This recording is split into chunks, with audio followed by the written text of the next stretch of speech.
Jadi ada ilmu menjadi imam itu ada. Maka dari itu hendaknya yang menjadi imam itu adalah yang lebih ngerti tentang hukum-hukum.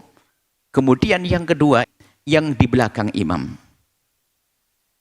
Jangan Anda semangat sholat berjamaah, khususnya yang di belakang imam itu hendaknya juga yang mengerti tentang hukum. Jika suatu ketika imamnya itu batal sholatnya, maka yang di belakangnya ngerti hukumnya menjadi khalifah, penggantinya gimana caranya. Jangan ribut, siapa yang gantiin? Ngomong batal sholatnya. Nah, jadi yang di belakang imam tolong harus waspada. Kalau Anda berani di belakang imam, berarti Anda bisa menjadi khalifah. Mungkin imamnya pingsan. Nggak ada sholat dibatalkan, imamnya pingsan langsung satu menjadi khalifah.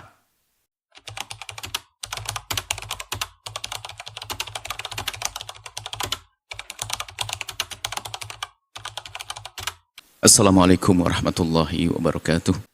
Di dalam menjadi imam, menyempurnakan sholatnya. Dan memperbaiki sholatnya menjadi imam. Dan ancaman bagi yang menjadi imam dari sholat yang tidak benar. Jadi imam sholatnya nggak benar, kacau nanti. Jadi imam sholatnya ngawur. Jadi kalau jadi imam tuh benar, paling tidak ngerti ilmu jadi imam. Makanya ini yang kami serukan adalah kita sebenarnya ada diklat. Dan harapan kami adalah masjid-masjid ini. Jadi imam tuh syaratnya bukan hanya lulus jadi juara, punya hafalan Quran, juara qiraah langsung jadi imam. Suaranya bagus langsung jadi tukang adzan. Ada ilmu fikih adzan. Kita sudah punya catatan di dalam kami selipkan di antara buku-buku kita ada tentang fikih. Bagaimana menjadi imam yang benar, tukang adzan yang benar. Adzan ada ilmunya. Fikih adzan ada. Dan fikih adzan bisa dipelajari hanya setengah jam. Makanya tukang adzan jangan hanya mengandalkan suara langsung jadi imam, jadi tukang adzan. Ada rambu-rambunya. Ada ilmunya, ilmu adzan. Dan nggak susah belajar. Ada beberapa poin saja dia mengerti, kemudian jadi imam pun ada. Paling tidak kalau mau menjadi imam, dia harus menjadi ahli fakih, mengerti ilmu jadi imam. Biarpun yang lainnya bodoh. Sebab urusan imam, keabsahan, dan seterusnya. Keabsahan, kenyamanan orang sholat bersamanya, dan seterusnya. Adab-adabnya menjadi imam ada. Jadi kita rindu bahasanya yang sudah kita mulai, ini ada diklat, nggak usah macam-macam, diadakan pengurus imam masjid, tukang adzan di seluruh kabupaten mana, berkumpul untuk belajar 1 jam, fikih sholat berjamaah, menjadi imam, dan fikih adzan. Salah satu di antaranya ini mungkin yang tukang adzan itu, kalau Anda adzannya digaji, mendapatkan uang dari masjid, maka Anda wajib melakukan adzan di awal waktu. Karena adzan itu ditunggu oleh orang satu kampung, ada yang pengen pergi dan sebagainya, pengen tidur, ada orang sakit, pengen sholat, minum obat dulu dan sebagainya. Maka di saat tukang adzan ini menunda dari awal waktu, haram gajinya. Ayo. Jam 4:30 baru Allahu Akbar sholat, adzan asyar. Baru dari kebun dan sebagainya. Loh, adzan. Kemudian jika Anda gratis, sukarela pun juga demikian, keutamaan adzan itu di awal waktu. Karena adzan itu memberitahu. Agar orang-orang tahu bahwa ini sudah masuk waktu. Adapun melakukan sholat berjamaahnya bisa sesuai dengan kesepakatan, apakah 10 menit setelahnya, setengah jam atau 1 jam, itu lain cerita. Tapi adzan nih, gunaan adzan juga jangan panjang-panjang, diantaranya seperti itu. Jadi imam, nah imam tuh ada ilmunya, ilmu jadi imam tuh singkat. Jangan gara-gara suaramu bagus, hafal Quran langsung jadi imam. Belum paham ilmu jadi imam, nah ini merepotkan orang. Di saat disalah diingatkan, lancar jaya, tidak mengerti bahasanya dia salah, bisa membenahi. Betulkan sholatnya juga tidak bisa. Maka ada sholat atau ada fikih tentang menjadi imam. Kemudian kalau Anda menjadi imam, tahu diri ya, kalau mungkin bacaan Anda sangat berlepotan, tidak pantas, ada yang lebih bagus dan lebih ngerti fikih, Anda mundur, biarpun Anda yang bangun masjid. Biarpun Anda yang biarpun Anda selama ini dikiaikan, kalau sudah punya murid lebih bagus suaranya, biarkan. Karena apa? Agar orang tuh senang dengan suaranya. Makanya kami itu kalau sudah masjid-masjid bagus-bagus tukang bacaannya, kami sudah minder, nggak mau jadi imam ini. Bacaan yang di masjid takwa, masjid ini jauh lebih bagus dari bacaan kami. Maka kalau sudah jadi imam, wah Anda ini merusak jamaah. Bacaan kami itu hanya sekedar sah saja, untuk kelas jadi imam belum. Makanya jangan suruh jadi imam.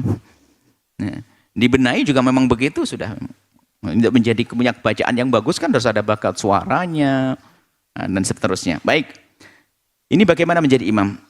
An Abi Ali Al-Misri, dari Abi Ali Al-Misri, qala, beliau bercerita, safarna ma Uqbah bin Amir Al-Juhani. Kami melakukan bepergian dengan Uqbah. Fa hadaratna sholatu, kemudian datang waktu sholat. Tentunya ini semua dinukil dari Nabi. Fa aradna an yataqaddamana, fa aradna ay yataqaddamana. Kemudian aku menginginkan bahasanya Uqbah untuk jadi imam. Cuman dia tahu diri. Faqala inni sami'tu, tak jawab, inni sami'tu Rasulullah yaqul, aku mendengar Rasulullah berkata, bersabda. Maksudnya dia menyadari, ente lebih pintar jadi imam, jangan nyuruh saya dong. Sebab Nabi bersabda begini. Makanya kalau Anda disodorkan jadi imam, ya sedikit tahu diri dong. Kalau memang ada yang lebih alim, lebih ngerti tentang ilmu, biar dia yang maju. Man amma qauman, barang siapa menjadi imamnya satu kaum dalam sholat berjamaah, wa in atamma, kalau memang dia mengimaminya benar, atamma itu sempurna, falahu tamam, maka dia mendapatkan kesempurnaan pahala. Walahumut tamam, juga bagi mereka jamaah mendapatkan keutamaan. Imamnya benar, imamnya dapat kebaikan, keutamaan, kesempurnaan, makmumnya juga. Wa illam yutim, tak taunya imamnya enggak ngerti ilmu, berantakan dan sebagainya, falahumut tamam, mereka jamaahnya enggak disalahkan. Wa alaihi itsm, maka imamnya yang menjadi dosa. Imamnya khianat. Imamnya ya enggak benar, hanya pengen jadi imam. Bayangkan ya, ini kan perlu kejujuran seorang imam di hadapan Allah ya. Imam besar di sebuah masjid besar di hari raya Idul Fitri, tak taunya batal wudu, pura-pura sholat, kan bahaya. Karena terlanjur jadi imam kan gak enak. Atau apapun. Atau tiba-tiba salah. Dia harus betul-betul jadi imam ini benar-benar harus ngerti ilmunya. Misalnya dia belum membaca Fatihah. Dia ingat waktu sujud langsung berdiri. Jadi ada ilmu menjadi imam itu ada. Ini riwayat Ahmad. Maka dari itu hendaknya yang menjadi imam itu adalah yang lebih ngerti tentang hukum-hukum.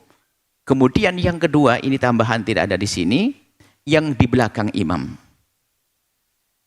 Jangan Anda semangat sholat berjamaah, khususnya yang di belakang imam itu hendaknya juga yang mengerti tentang hukum.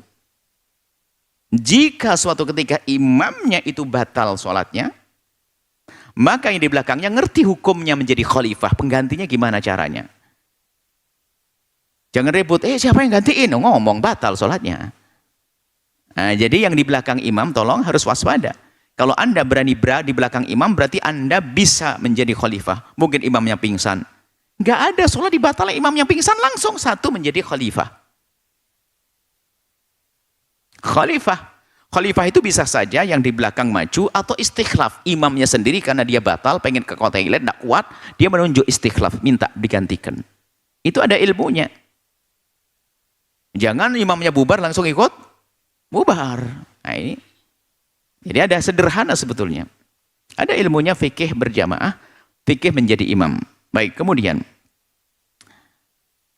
at-targhibu min imamatin minal qawmi lahu karihun.